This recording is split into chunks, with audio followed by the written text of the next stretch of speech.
A lot of people think I'm confident, but I'm actually just loud. Yeah.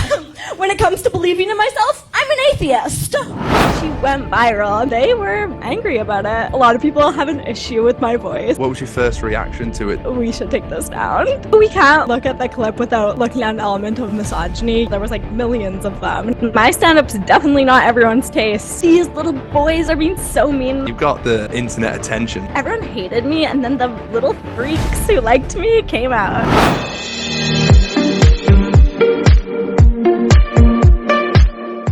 Okay, ladies and gentlemen, welcome back to another episode of the DaneMellowsTalks podcast. This week, we've got a very special guest. We've got a comedian who has recently gone viral all over social media for her jokes. She's the host of the Forgive Us podcast. Welcome to the DaneMellowsTalks podcast, Danika Thibault. How's it going? Hi, Dane. I love how I went viral in the worst possible way. It's the funniest thing when people are like, she went viral. I'm like, I went absolutely Rebecca Black style viral. Yeah. We'll get into all of that, but so obviously as a very starting point, for going viral, it was for your stand-up comedy, wasn't it? Yes, a clip, a company here where I live in Vancouver, sorry to dox myself on this podcast, posted a 10-second clip, and it went pretty viral in a very weird space of the internet that I don't think was ever meant to ever see my comedy, and they were angry about it. Mm-hmm. Yeah, I saw a lot of duet videos on TikTok. Or like stitches as well. Yeah. Well, it was so funny because I didn't really see a ton because, I've never really posted any of my stand-up online. And some clips have been posted by other people. But, whenever someone posts some of my stand-up, you get the same kind of comments. A lot of people have an issue with my voice, which is totally cool and fine. And, it's like women aren't funny. So I was just like, I saw the video was getting a lot of comments. And I was like, I'm just going to delete the app and kind of go about my weekend and have an amazing weekend. And I came into my day job on the Monday. And someone was like, someone who was old and not on TikTok was like, I saw the video. And I'm like, okay, maybe I should see what's going on with that. You've gone viral if someone who doesn't have TikTok has seen the video. Yeah, I was like, this is so far out of your echo chamber. I don't know how this would have reached you. And then at that point I was like, oh, maybe we should take this down. Yeah. So how did you what was your first reaction to it then when you saw all the comments and the duets and the stitches to it? I mean, it's okay, funnily enough, this is such a depressing thing to say, but I wasn't really surprised. Mm-hmm. I know my audience pretty well, and I know who my audience isn't, and the video definitely fell into laps of exactly who is designed in a lab to hate my comedy. Also, we can't look at the clip without looking at an element of misogyny. I remember when I was first getting into comedy, I would watch all the late night sets on YouTube and always reading the comments under male stand-up comedians versus female stand-up comedians. It's just so shocking. A certain group of men online have such strong opinions about women doing stand-up comedy. And then I think with the TikTok algorithm just batching it and serving it up to more of those guys, I was like, okay, I am about to get dragged through the mud. So I wasn't honestly as surprised as I feel like a lot of people thought I would be, but it's always a bit disappointing to see sort of random teens coming for you on that scale. There was like millions of them, and I was like, okay, stop, you guys, go finish your homework or something. Yeah. So with you say the style of TikTok, the style of comedy that was being put out in those, it was mainly two clips, I think, that I've seen from looking into it. The one that was about believing in myself, I'm an atheist. Yes, of course. And some people think I'm confident, but I'm actually just loud. Those were the two. So would you say that those two are like a good reflection of your stand-up? That's like the style of comedy that you run with? It's okay. That's an interesting question. It's so funny when people are watching stand-up just on TikTok, because I consider stand-up comedy to not really be a like TikTok art form. Like it's very like a live art form, and then now a lot of people are posting it on TikTok. I definitely have never thought my act comes through well in 10-second clips like that. Just because I do have like such a kooky style, and it's really big, and it almost is this like, I wouldn't call it a character necessarily, but like there's definitely a wink element to it that's so exaggerated. It's a key personality that runs with the show. Yes, so I feel like when you get the full show and you get the build to, I think that was about midpoint in the set. I feel like you kind of acclimatize to it, or you get to know what's kind of going on. And when it's clipped in that tiny of a segment, it's just like so out of context of the full set and seems so insane to people. And I mean, that joke, it's like a 10-second, it's like a throwaway line. It's a tiny little tag on a larger bit. So I mean, I'm not saying like, oh, that was a totally not a good reflection of how I am on stage. I am really loud and kooky on stage, but I'm not like, oh yeah, if you've seen that 10-second clip, you have seen my stand-up comedy. I'm definitely like, you like see a bit more before you decide if you want to shoot me. Yeah. It's a snippet of the big picture of the show. If you take one part of what anyone does, then it's obviously not going to be a true reflection of the whole piece, is it? Yeah, I mean, I think there are some stand-ups who do really well in that like tiny clip format. Like it can work really well for some people's stand-ups. I don't know if I would be one of them. I think if I ever was to post anything myself, I'd probably try and do like a longer chunk. But yeah, also it's like my stand-up's definitely not everyone's taste at all. So yeah, I don't know, kind of do with that what you will, I guess. Do you ever with that knowing that it's not for everyone, but that's obviously with everyone as a stand-up comedian, I imagine you can't please everyone with it. Have you ever had any bad in person like hecklers, I think is what I'm trying to say, any bad experience with any hecklers? The hecklers I've had have more been just like people who are extremely wasted. I've definitely bombed a lot. Like, I mean, any stand-up comedian, like, yeah, the hecklers I've had are more, I feel like, drunk people kind of like slurring or chiming in on stage, or sometimes, you'll get like a bachelorette party and they'll want to add their 2 cents.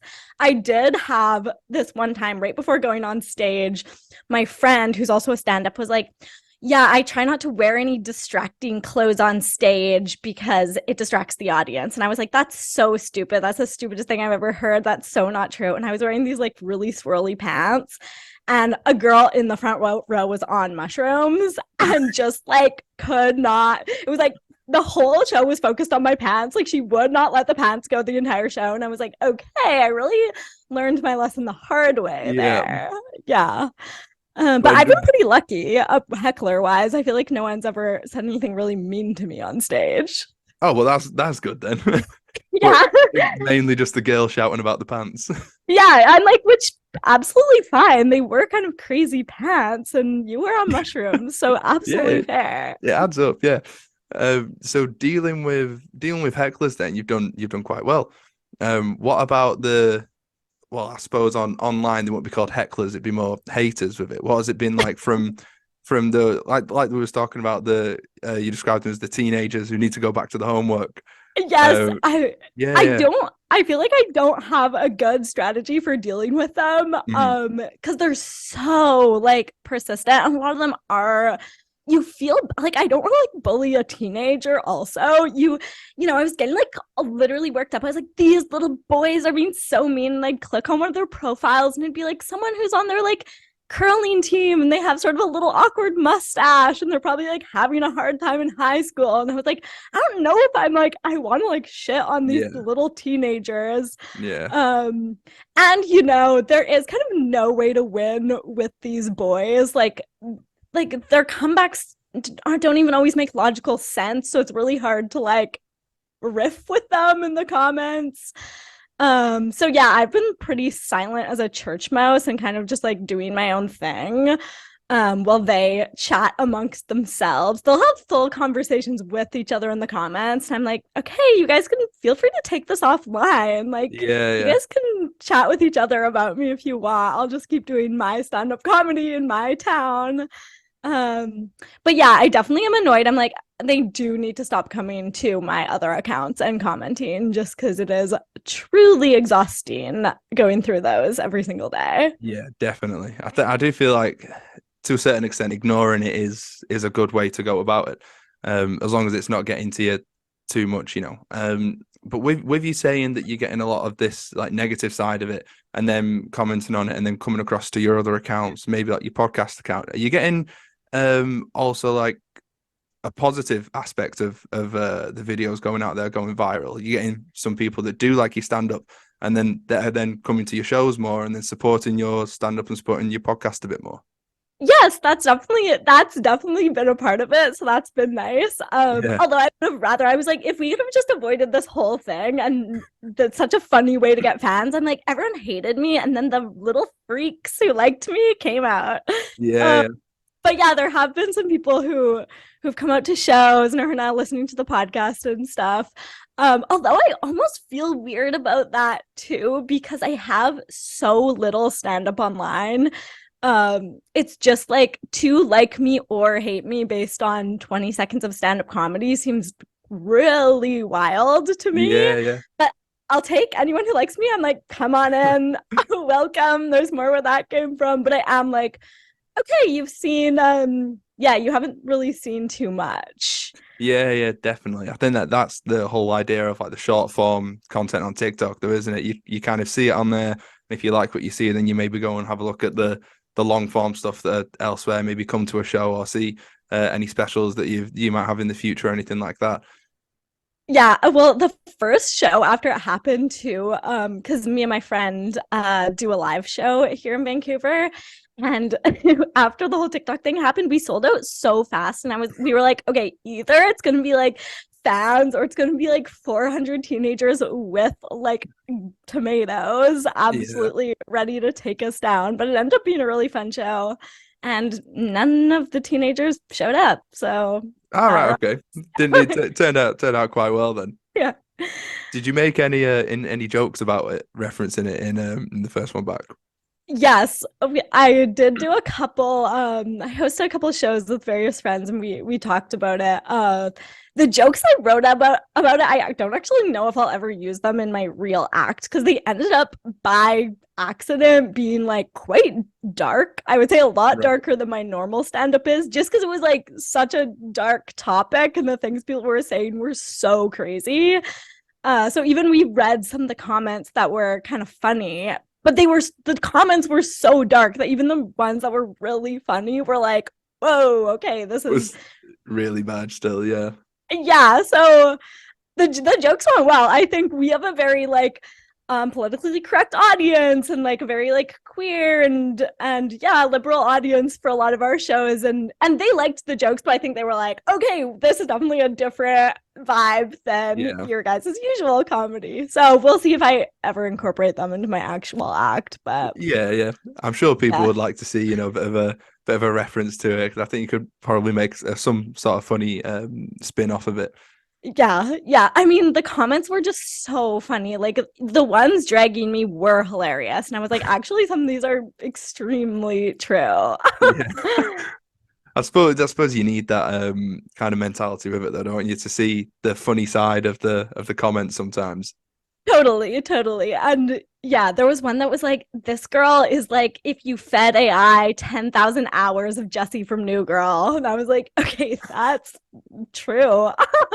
Yeah, yeah. So with all the shows that you're doing at the moment, you said you got some live shows with your friends. You've got one coming up the end of February as well. I've seen you posting about.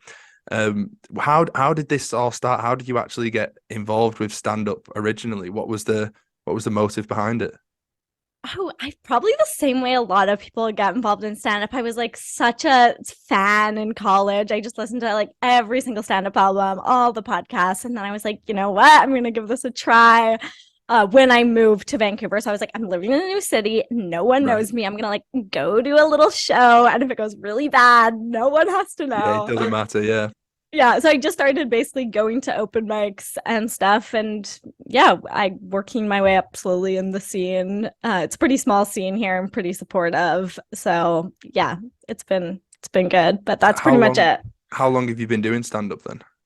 I think I did my first set in 2018. So Oh wow. not too long. And then obviously pandemic was kind of like this big pause in the middle of Yeah. that. So I still feel like I'm pretty not new to stand up, but I'm like my style still changes year to year quite a bit. I feel like this really big, bold, quirky style is pretty new and just like something I've been trying on. Hmm. So yeah, I haven't been doing it. It's not like I'm 20 years in, Yeah. like an old road dog or Yeah, something. years into the game. Yeah. Oh no, really good then. Well, I mean, you've got the internet attention to support the career on it at the moment, don't you?